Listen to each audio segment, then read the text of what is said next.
This is the Bay of Marathon on the eastern coast of Greece. I'm Matthew Settle. Over 2,000 years ago, in September 490 BC, 600 ships lay the entire length of this shoreline, while an army of 30,000 Persian invaders raced up the beach. Their mission? To capture Athens and conquer Greece for the empire of Darius, the king of Persia. But 11,000 Greek infantrymen stood in their way here at Marathon. Now, with new video game technology, you are about to see this great battle as never before. The vast numbers of soldiers, the troop formations, how they fought, and how the battle was won. Get the view the generals wish they'd had, now in Decisive Battles.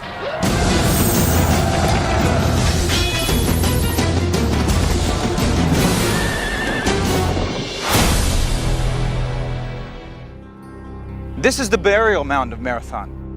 Beneath me lie the remains of Greek soldiers who died in battle on 9/11, 490 BC. At that time, Greece was not a unified nation. It was a collection of independent city-states, like Athens, Corinth, and Sparta, each with their own laws and systems of government. The most influential city was Athens. 20 years earlier, the Athenians had gotten rid of their king, Hippias, who was a cruel and brutal ruler. Athens became a democracy and began to flex its muscle against Persia, the greatest power in the Mediterranean at the time. Athens even supported a revolt of some of the Greek islands, who were trying to break free from Persian rule. The Persians saw themselves having a sort of God-given right to rule the world, and they expanded in every direction. They probably expected most countries and nations that they encountered to simply surrender. Their procedure of declaring war was in fact to demand a surrender, and if that wasn't then given, they would fight. The Persian king Darius became furious with the Athenians. He decided that when the time was right, not only would he conquer Athens, but all of Greece. Darius had a servant. Every time he sat down to dinner before he would eat, the servant would whisper in his ear, "Sire, do not forget the Athenians." So, when the deposed king, Hippias, fled from Athens to Persia, he received a friendly welcome. I think it would be fair to regard Hippias essentially as a political pawn. The Persians weren't really too concerned what type of regime they would set up in conquered territory, so long as they were confident that he would be loyal to them. In 491 BC, Darius sent envoys to Athens and Sparta. They demanded gifts of earth and water as acknowledgement of the power of Persia. The Greeks threw the envoys into a ravine used for executing criminals. The Spartans threw the second pair down a well. What the Greeks most hated was the idea of slavery, of not being free, and they were determined not to allow themselves to be taken over by a foreign power without a fight. Darius was furious. He assembled a huge fleet of 600 ships and mobilized his army.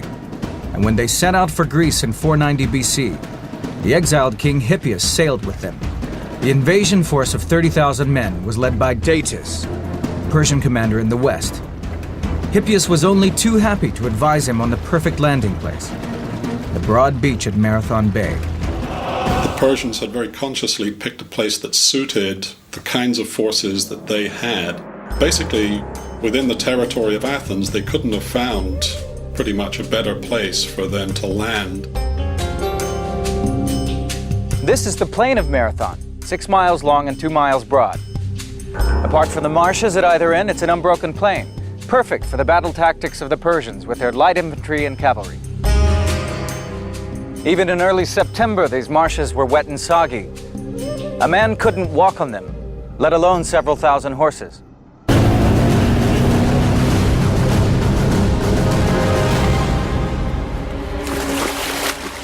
Hippias did not have a happy homecoming.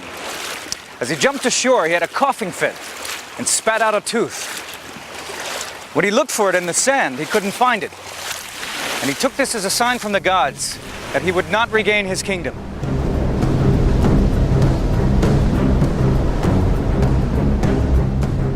While Datis unloaded his ships and assembled his men, the Greek army was gathering in the mountains overlooking Marathon. This Athenian army was made up of many local tribes loyal to Athens, 1,000 men each from 11 tribes. each commanded by its own general. But in overall command was the Greek general Miltiades.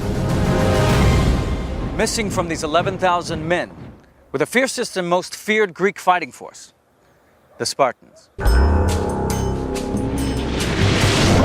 Miltiades sent a runner, Phidippides, to Sparta to ask for help. The Greeks generally used runners as messengers, sometimes horsemen, but very often runners, partly perhaps due to the rough terrain that they often had to negotiate. Phidippides was a day runner, someone who could run all day delivering messages. According to the historian Herodotus, he ran the 150 miles between Athens and Sparta in 2 days, but his epic run was all in vain.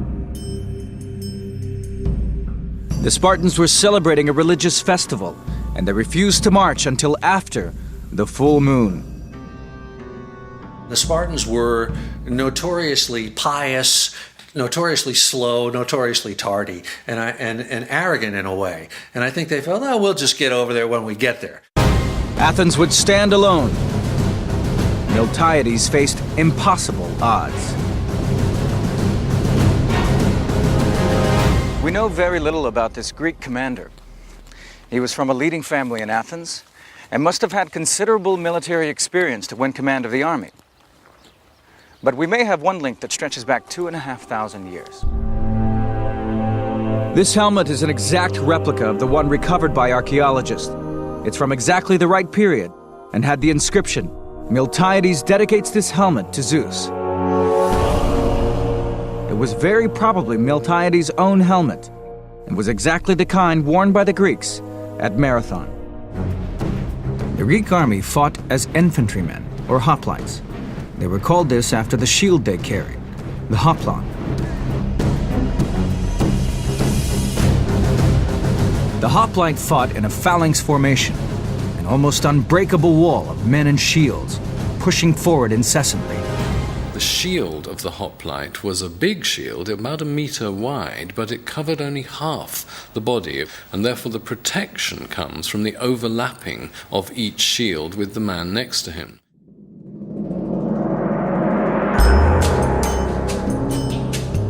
From the mountains high above Marathon, Miltiades and his 10 generals had a clear view of the Persian army arrayed beneath them. This was an army over twice their number, with archers from Ethiopia, swordsmen from the banks of the Indus, and wild horsemen from the steppes of Asia.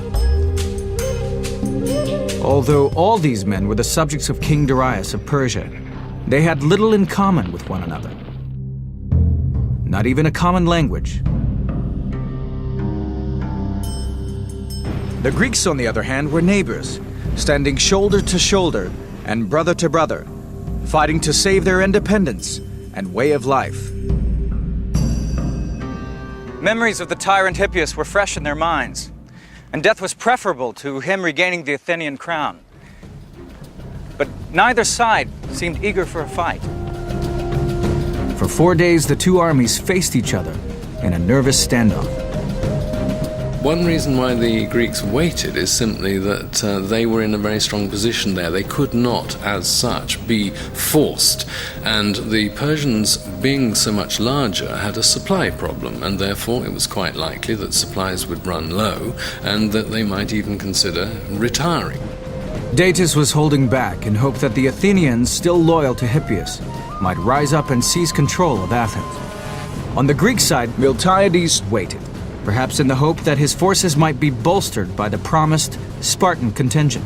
Neither side would make a move.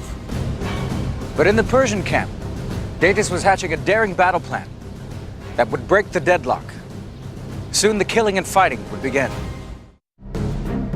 September 490 BC, on the plain of Marathon in Greece, a mighty Persian invasion force was waiting to go into battle against a small Greek army intent on saving their country, their freedom, and their way of life.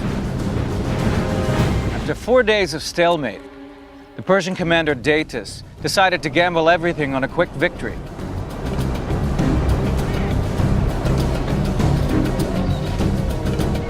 Under cover of darkness, he loaded all of his cavalry and some of his infantry back onto his ships. While the Athenian army was at Marathon, he would sail round the coast, land his troops, and attack the unprotected city of Athens. His faithful commander, Artaphernes, would stay at Marathon with a holding force of around 12,000 men. If Datis thought he could load thousands of horses and men onto his ships and sail quietly away into the night, he was very much mistaken. Miltiades' scouts uncovered the ruse. The Greeks consequently realized here is a danger and an opportunity. The danger is if we don't act now, the city will be captured behind our backs. The opportunity is we can march down into the plain now and take them on because they won't have time to unship their cavalry again. Miltiades had to move quickly. It would take Datis more than 10 hours to sail to Athens and several more hours to unload his army. Miltiades had to win a quick victory at Marathon and then march at full speed back to Athens to confront Datis. What they did was seize what the Greeks called kairos. They had a word meaning opportunity, the opportune moment. And I think the genius of Miltiades is indeed largely responsible for their choosing the right moment. Miltiades marshaled his 11,000 hoplites and readied them for battle. Greeks would normally have formed a rectangular phalanx, but he was worried by the length of the enemy battle line. The Persians could sweep around both sides and envelop the Greek army. We know this kind of detail because of two Greek historians.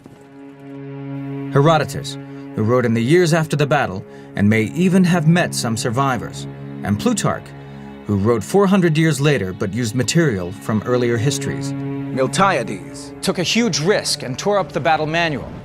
He abandoned the traditional phalanx formation and deployed his troops along the widest possible front, so that the center of the line was much thinner than usual, 4 men deep as opposed to the customary 8. But on each wing, he retained the 8 ranks of the conventional phalanx. He wanted to protect his flanks. The Greek heavily armored infantry, they had a 3-foot shield that would cover them from brow to knee, greaves down here on the shin guards, and then a helmet with just eye slits, so that when they put that helmet at the rim of the shield, they really were pretty much invulnerable. As the Greek army rolled forward, Miltiades was already thinking of the next problem. The massed ranks of Persian archers, deadly at up to 300 yards. The Greeks would have to cover that final distance at speed, or risk being slaughtered. They marched forward at a sedate pace, the usual sedate pace of a hoplite army advancing, until they came within bowshot, which is maybe 100 yards or so. Once within bowshot, the Greeks came under a hail of arrows. Miltiades' troops broke into a run. This astonished the Persians. The phalanx, by its very nature, usually went into battle at a slow, steady pace. The Persian archers would have posed a very serious threat to the hoplite force. They had very powerful bows and large arrows that could have done serious damage. Imagine yourself in full armor, with a heavy shield, spear and sword, a total weight of 70 pounds, having to race to the enemy and be able to put up a strong fight when you reached him.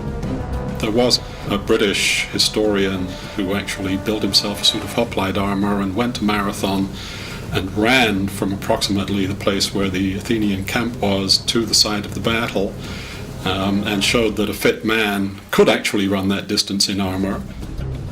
The hoplites trained hard for this. There was even a hoplite event in the Olympic Games of the period, which involved sprinting over 400 yards in full kit and armor. The Persians were puzzled. From their ranks, all they could see was a long line of Greeks running down on them. Surely they would be out of breath before they even got close enough to fight. These Persian infantrymen were more skirmisher troops than heavy infantry. Lightly armed with short spears and scimitars, they formed ranks as a line of steel-tipped spears came hurtling towards them. The two armies clashed head-on The Persians soon realized their weapons were hopeless against the Greek army, but they fought back valiantly, and by sheer weight of numbers began pushing the Greek center back. It looked like Miltiades' gamble had failed, and all the while Datis was sailing closer to Athens. It is 490 BC. The Greek army is being pushed back by Persian invaders, and a Persian fleet is on its way to attack Athens. As the Greeks fell back in the center, the Persian commander, Artaphernes, smelled victory. The way in which Miltiades drew out the Athenian army, enormously lengthening and thinning his center, was one of the riskiest things, I think, in all of ancient warfare. But now the strong Greek phalanxes, on the wings, beat back the thinner Persian line and began to push in towards the center. Each phalanx moved on command, as one unit, wheeling left or right, almost turning on a dime. Miltiades' gamble had paid off. As the center fell back, his wings slowly encircled the enemy. The slaughter began in earnest, as the heavily armored Greeks hammered into the Persian divisions. And then that whole center of the Persian army became essentially a killing zone. Certainly, to fight that way took great strength and great endurance, and you haven't even talked about the heat of the summer. The Persians continued to throw themselves onto the attacking phalanx, desperately trying to find a way to break it. In the meantime, the Persian archers poured thousands of arrows into the Greek lines, now so closely packed with the Persian infantry that they were bound to hit their own soldiers. The Greeks felt that right and might were on their side and fought like men possessed. Tactics were not so important in those days. It was more just the guts to stand next shoulder to shoulder with your mates and carry on the fight. The Persians were a broken force. They had never been defeated by the Greeks. But now thousands of their soldiers lay dead or died. Suddenly the Persians broke and ran for their ships, desperate to escape the slaughter.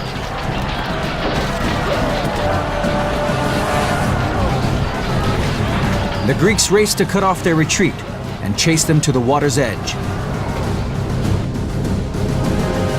There was chaos on the beach, the stampeding troops pushing and heaving to get their craft away, while trying to defend themselves from the pursuing hoplites.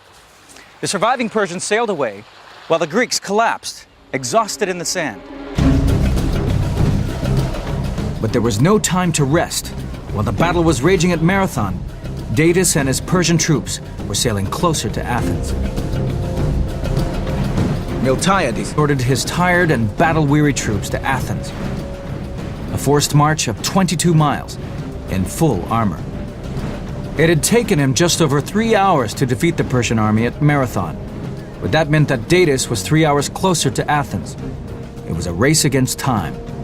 He sent a runner on ahead with news of victory. According to legend, it was Phidippides, the same man who had run to Sparta. He ran the 22 miles here to Athens and shouted, "Rejoice, we have victory," then fell dead from exhaustion. Miltiades arrived in the nick of time and managed to set his troops up around Athens. Datis was dismayed when he sailed around the bay and found the Greek army waiting for him.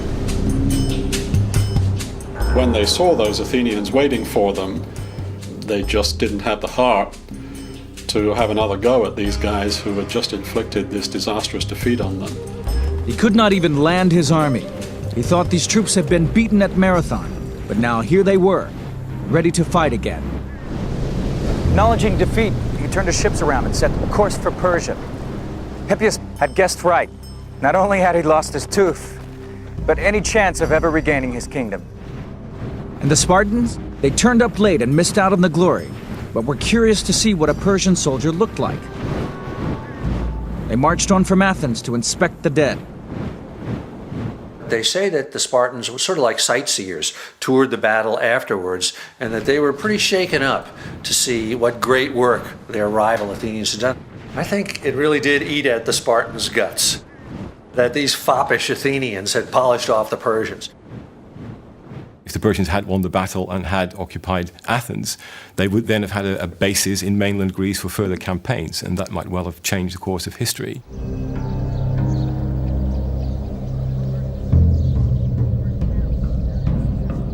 Marathon was a true battle, a real battle that was decisive and that threw back an invading enemy.